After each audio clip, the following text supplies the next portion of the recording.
Hey friends, welcome back to the channel. If you're new here, my name's Lee. I'm a senior software developer with over a decade of experience. And in this episode, we're going to build on the progress we've made in the previous episodes by allowing users to be able to add posts to their blogs. And we'll also touch on the ability to interact with JavaScript from Blazor. So let's get going. The first thing that we're going to do is come over to the server project, and in the domain directory, I'm going to create a new class called BlogPost.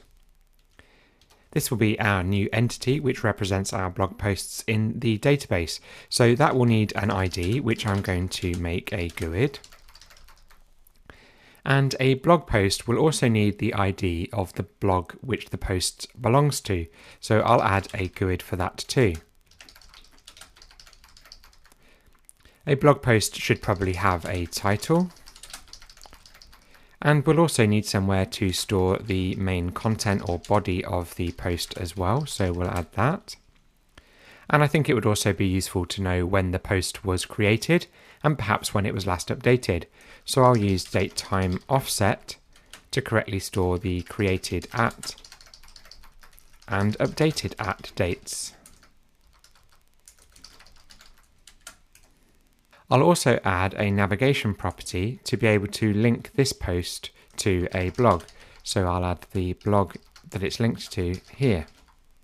Now let's go over to the shared project, and in the constants maximum lengths, I'm going to add or duplicate this blog section and rename this to blog posts. We'll have a maximum length for the title of 256, and we'll create one for the content property, and I'll give that 5,000. With our entity created, let's go over to the persistence directory. In the configurations directory, I'm going to copy the blog configuration and rename that to blog post configuration. I'll change the type of the configuration to blog post here and here. And I'll come down to the bottom here where we're giving it the table name, and I'll say blog posts. Now let's open these side by side and we'll make sure that each property is configured correctly. First of all, the blog post has an ID, which is configured correctly here. We then have this blog and blog ID. So I'll come down to the bottom of the configuration and I'll say builder has one blog. And then I'll say with many, and then we'll say posts, which we'll add that in a moment. And then we'll say has foreign key blog ID. And I'll say that's required. So essentially what we're saying here is that this blog post has one blog that is related to it, and that blog has many posts. And the foreign key on our blog post to get back to the blog is our blog ID property, and that relationship is required.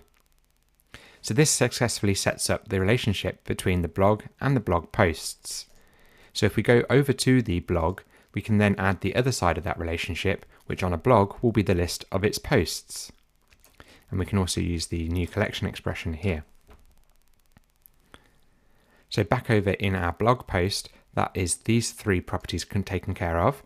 We then also have the title property, which is configured here. And let's change the maximum length to our new blog posts section. Then we have our content property, which again will update the maximum length to point to that. And then finally we have our created and updated dates, so I'll add those, and both of those will also be required. With those configured, let's go over to our blog data context, and here I'm going to add the new DB set, which represents our blog posts in the database. With our entity created and the entity framework configurations complete, let's now add a migration. And if you need more help with adding a migration, you can go back to our first episode where we covered it in more detail. Here I'm going to call this migration add posts. Once that's built, I'm going to go over to the server project in the persistence directory and look in the migrations folder, and we can see the add posts migration has been created. Let's just double check that. And in here we can see that it's creating a new table called blog posts. So that all appears to be correct. Now we can apply our migration by right-clicking the server project, going Entity Framework Core and Update Database, and that will create our new table in the database. With our migration applied, we can now go over to the shared project into the blogs directory, and I'm going to create a new class called BlogPost DTO.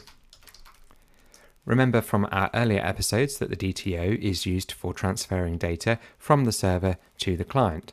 So on here we want the properties that are relevant to the client when loading a post. So we'll add the GUID ID of the post. We'll also add the title property and the content property.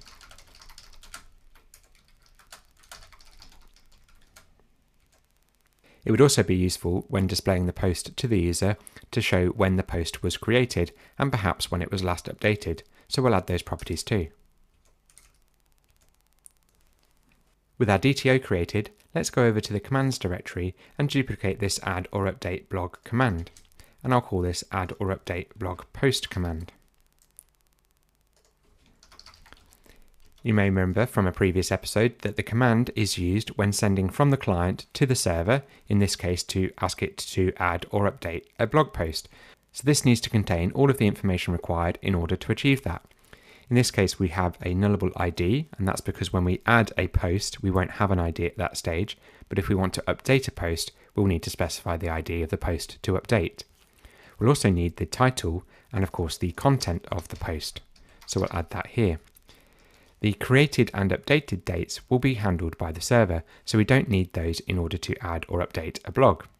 Next we'll come over to the validators directory and we'll duplicate the add or update blog validator, and I'll call that add or update blog post validator.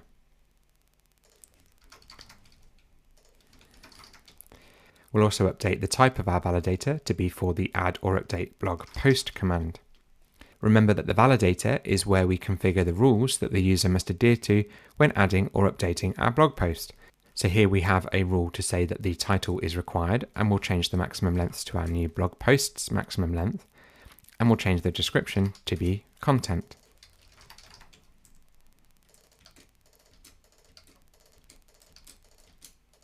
With those configured, let's come over to the constants directory and go into the routes class. Here we're going to add a new section for our blog post routes. So I'll duplicate the blogs routes and I'll change this to blog posts. Now the blog posts are a little bit different because if we're going to add or get a list of posts from the server, we're going to need to know the ID of the blog in order to get the posts for that blog. So we'll add a parameter in the route to take the blog ID. And that of course is going to be a GUID, and then we'll add on the end /posts. We'll add this route parameter and the /posts to each of these routes like so. We'll then come down to the pages section and I'll duplicate the blogs section and rename this to blog posts, and in here I'll rename each of these to blog-posts. Again, we're going to need to know the blog ID in order to retrieve the posts for that blog, so I'll add the blog ID as a route parameter. Remember that the GUID route constraint needs to be lowercase in Blazor, and I'll add that to each of these.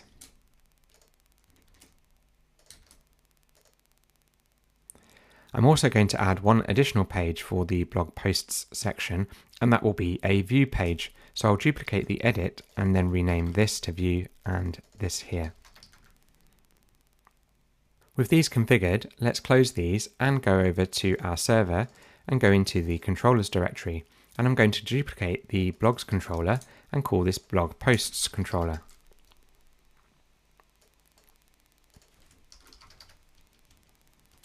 The first thing we'll need to do in here is update each of our routes to refer to our new blog posts route. So we'll go down and do that for all of these. With those updated, now let's add the route parameter, which is a blog ID for each of these.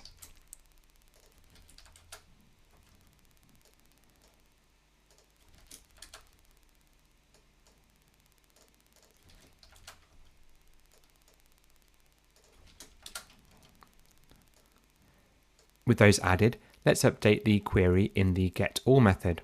First of all, this will now need to return a list of blog post DTO. And therefore we need to go to the blog posts table, and then we'll say where the blog ID of the post matches the blog ID parameter. We'll then rename this variable to posts. If we then come over to our extensions directory and go into our mapper extensions, remember this is where we're using Mapperly to map from our database entity to our DTO. So we'll duplicate this top one for the queryable, and we'll change this to take a blog post queryable, and it will return a blog post DTO. Then back over in our controller, that's this method complete. So we're going to the blog posts table, we're getting all of the posts that are for this blog, projecting it to our DTO and returning it as a list. We'll then move on to our getById method. That also needs to return a blog post DTO, so we'll update that. And then we'll go to the blog posts table and we'll say where the blog ID matches the blog ID parameter and where the ID is the ID passed in. We'll then change this first or default to no longer have a lambda in it, and we'll rename this parameter to post. So once again, we're going to the blog post table, we're getting the post that matches with the same blog ID and the same ID, and if that is null, we'll return not found, otherwise we'll return the post in an OK response. We'll then move on to the add method, and we'll change the command type to be add or update blog post command. Remember from our previous episode that we were then mapping the command into our blog entity. In this case, this will be a post.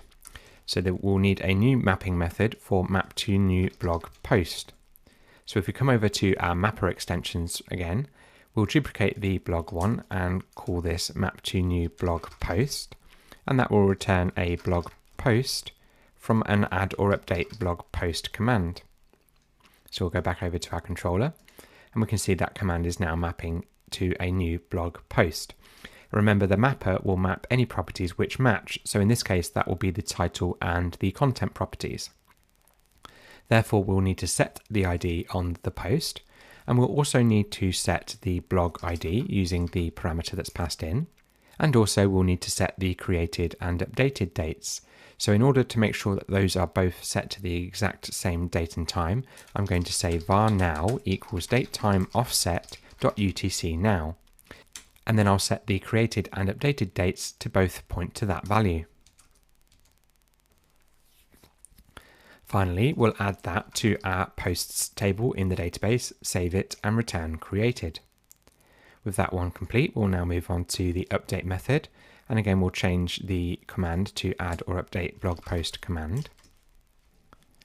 The first thing we'll need to do is find the original post to update. So we'll go to the posts table and say where the blog ID equals the blog ID in the root parameter and where the ID equals the ID in the command.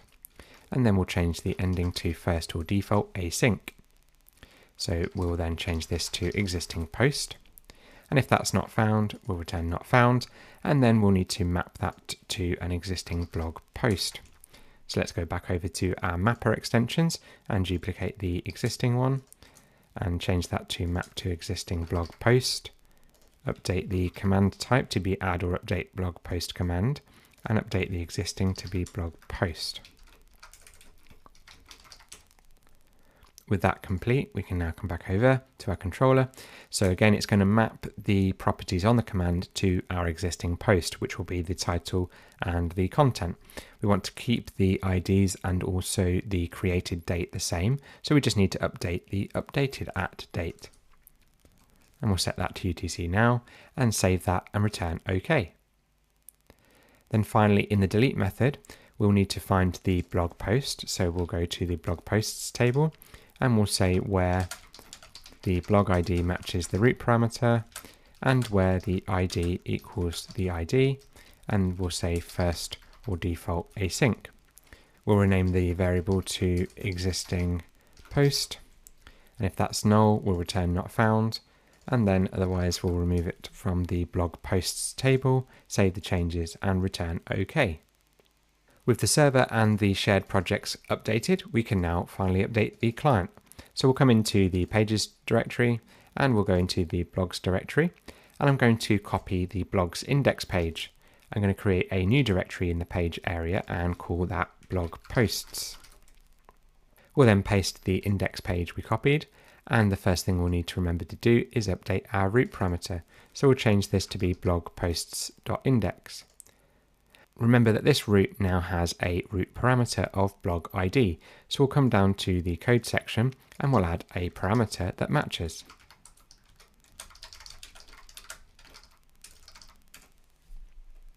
So then when our page loads in the onInitialized method, we'll want to load the list of posts for this blog from the server. So this will return a list of blog post DTO, and our root for that will be API blogposts.getAll, and that now takes a parameter. So we need to use the format method from our last episode and pass in the blog ID parameter. We'll then update this variable to be a list of blog post DTO, and we'll call this posts. For the go to edit page, this will now need to take a blog post DTO, and therefore we can rename that to be post. And to edit a post, we'll go to the blog posts.edit, and that route now takes the blog ID and the ID of the post. So we'll pass through the variable of blog ID and also the post.id. Then in the content of the page, we'll update this to be blog posts, and here as well.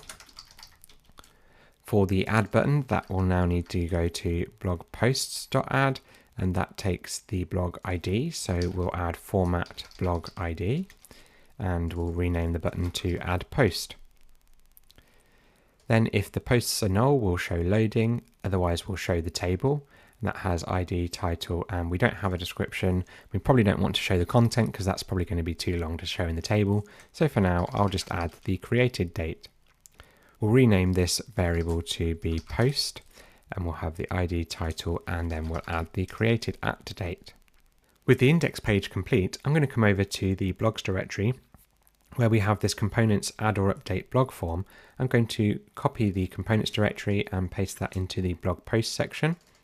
And I'm going to update the name of this form to be add or update blog post form. In here, we're going to update this form to be used for blog posts instead of blogs. So the first thing we'll need to do is update our command type. So the add or update blog command becomes add or update blog post command, and is editing existing blog becomes is editing existing blog post. And then in the form itself, we have the title property, and we'll also need one for content. So we'll rename description to content, update the binding and the validation message. For the cancellation button, we'll want to go back to the list of blog posts. So we'll add that, and remember to format that with our blog ID, which we'll add in a moment. So down here, we'll add a parameter coming from the root, which will be our blog ID.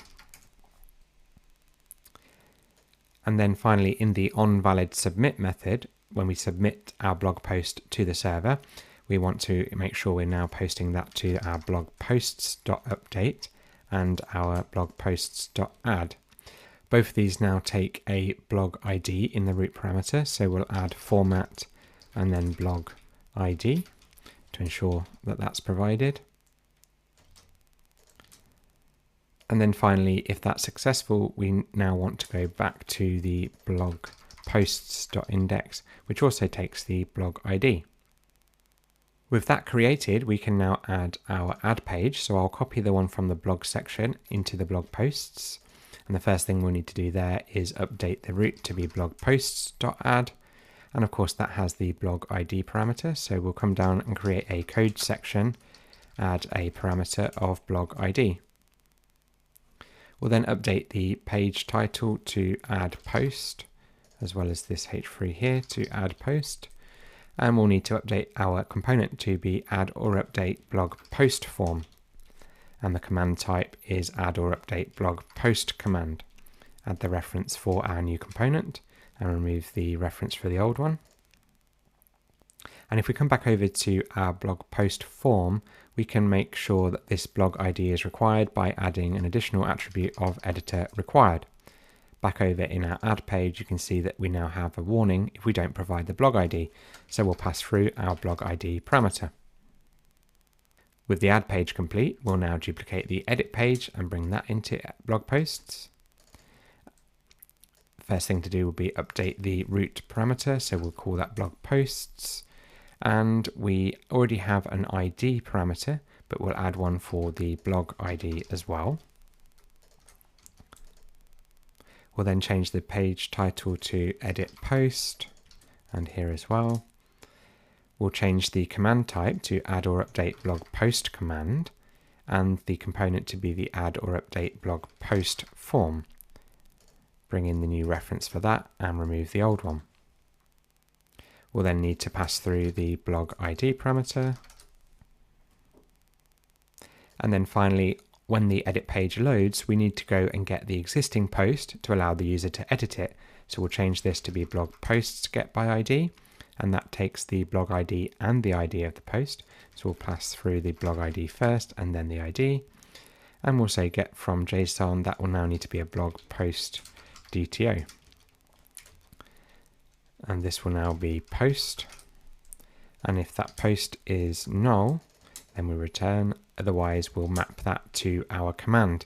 So over in our extensions directory, in our mapper extensions in the client, we'll create a new map to command, which will take the blog post DTO, and we'll call that post, and that will map to an add or update blog post command.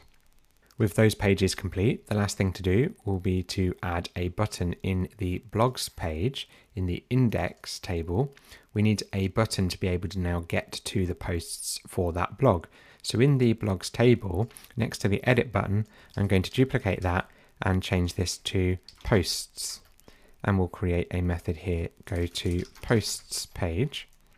Down at the bottom here, I'll duplicate the edit method and call that go to posts page. This will then take them to blog posts .index, and we'll format that with a blog ID. So let's give it a go.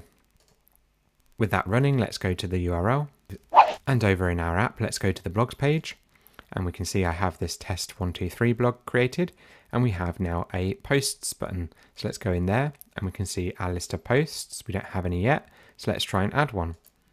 So I'll try test123 post, and we'll just put test, submit, and we can see that's added to the database successfully. Let's try and edit it. So I'll just take out the word post, save that, and that's working. Now let's tidy things up a little bit for the user. I don't think they really need to see the ID, so let's remove that column. So over in the index page on our blog posts, let's remove the ID column. And let's do the same in the index page for the blogs. And we can see that looks a little bit better. Also, the created date is not in a very user-friendly format at the moment. So let's go back over to our blog posts index page and see what we can do about that. So in order to make this created date more user-friendly, I'm going to add a package to the client called Humanizer.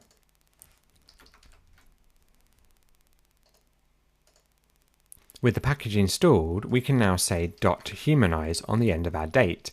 And if we give that a go, we can see this shows the date in a much more user-friendly manner by simply saying it was posted 3 minutes ago. If we come into our form, now let's tidy this up a little bit. Just quickly, I'd like to ask if you are getting any value from these videos, please do subscribe to the channel so that you get notified when I upload new content. It would really mean a lot to me. Thank you. Let's get back to it. So back over in our add or update blog post form component, I'm going to come up to the inputs, and on the label, I'm going to add a class of W100. This will ensure that the input stretches the width of the page, and I'll do the same with the content. On the text area for the content, I'm going to add rows 10, just to give a little bit more room to the user. And I'm going to do the same in the blog form as well.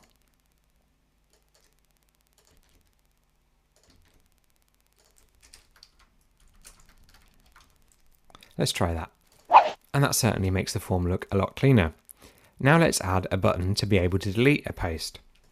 So over in our edit page for a blog post, I'm going to come up to the top and I'm going to add a new div here with a class of dflex.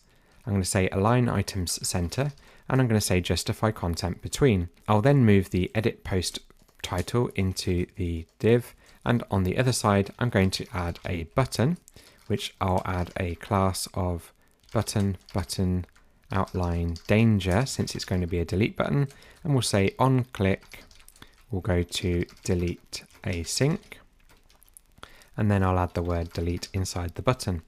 Now let's create this method. So further down here, I'm going to create a private async task, delete async. And in here, we're going to need to send a message to the server to delete this blog post. So we'll go to HTTP client, delete async, and we'll then need to pass in the root. So we'll say here var root equals roots.api.blogposts.delete. And if we remember from before, that takes the blog ID and also the ID of the post. So we'll format that with blog ID and the ID. We'll pass that to our HTTP client and we'll await the response from that. And once that's complete, we'll then need to send the user back to the list of posts. So for that, we'll need the navigation manager. So here I'll inject the navigation manager.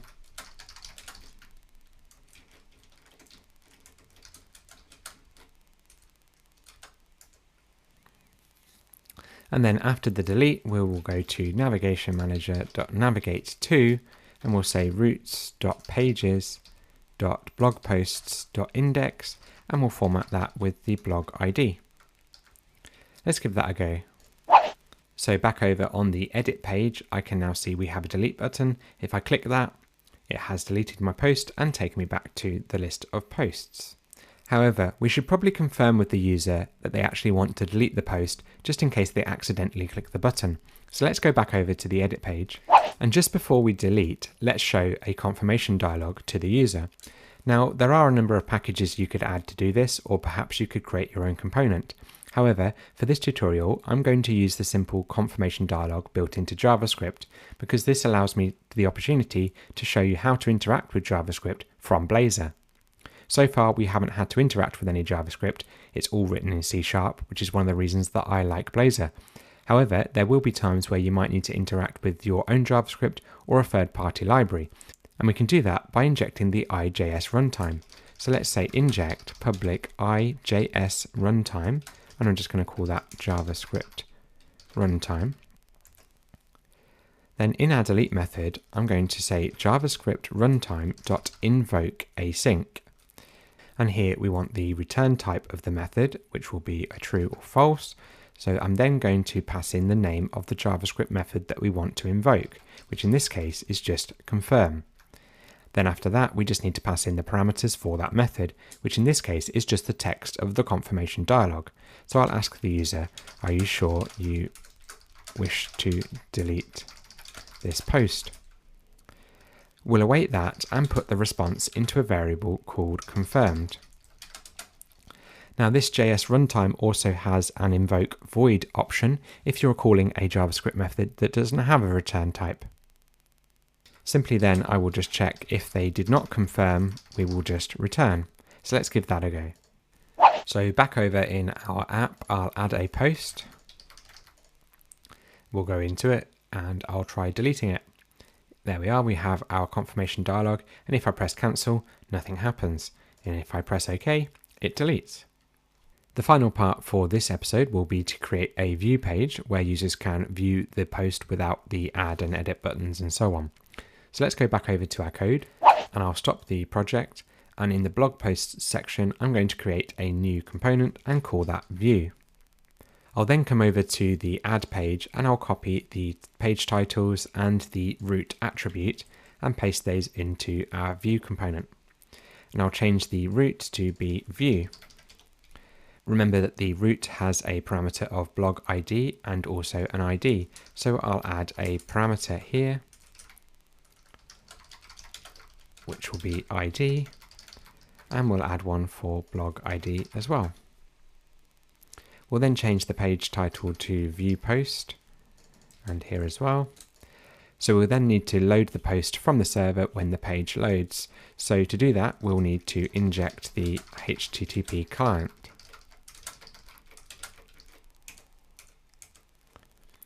We'll then override the onInitialized async method.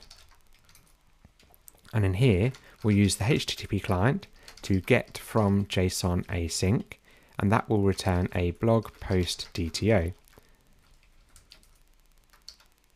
Here we'll need to specify the root, which will be routes.api.blogposts.getById, and that takes the blog ID and the ID. We'll set that to a local variable of post, and we'll make this method async, create the local variable, and then in the UI we can say that if the post is null, we'll show loading, and if it's not null, we can then display the post. So we'll start with a title. In fact, I'm going to move this H3 down here, and we'll then show the title of the blog post. And then underneath that, I'll show the content in a paragraph tag. And then underneath that, I'll show the date that the post was created. So in order to test this out, we'll need to come over to the index page for our blog posts. And in our table, next to the edit button, I'm going to duplicate that and create a view button. And we'll change the method to go to view page. Further down, I'll duplicate the go to edit page method, and I'll change this to go to view page. We'll change the root to view, and let's test it out. Let's create a post, so I'll add in a title of Spring 2025 and just use some dummy text. Let's submit that, and let's try the view button. And there we are, we can now see the blog in a more user-friendly format. Let's update this created date at the bottom to use the new humanize method. So over on the view page, let's use .humanize, and in fact, let's also change this to be a div with a class of small and text muted. I think it would also be nice to show the edited date if it's different from the created date. So I'll put this inside a span and then add an if statement to check if the created date is the same as the updated date. If it's not, I'll show the updated date.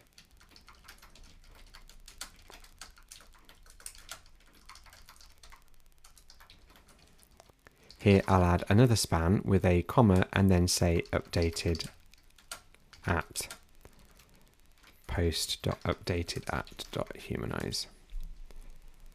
And perhaps actually remove at and maybe use posted here instead. Let's also add some margin underneath this and then add a button to allow the user to get back to the posts list. So let's add a link. I'll add a class of button outline primary, and we'll add the href of routes.pages.blogposts.index, and we'll format that with the blog ID. And we'll put inside the button the word back to posts. And let's give that a go. And now on our view page, I think that's looking a little bit better. Let's try the link, go back to the view page. Awesome. So let's try editing this and see if that changes. So we'll just add test at the bottom here, submit that.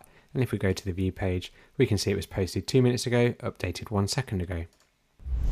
And there we have it. I hope that's been useful for you. I do plan to upload more content in the future on Blazor, such as how to add user authentication, how to set up build pipelines, and how to deploy it to Azure. But I'm going to upload those as separate videos from this tutorial series, so please do subscribe to the channel so that you're notified when those become available. And if there's anything in particular that you'd like to learn, not necessarily just about Blazor, anything to do with C# or .NET in general, put a comment down below and I might be able to make a video on that for you in the future. Thanks for watching. Bye for now.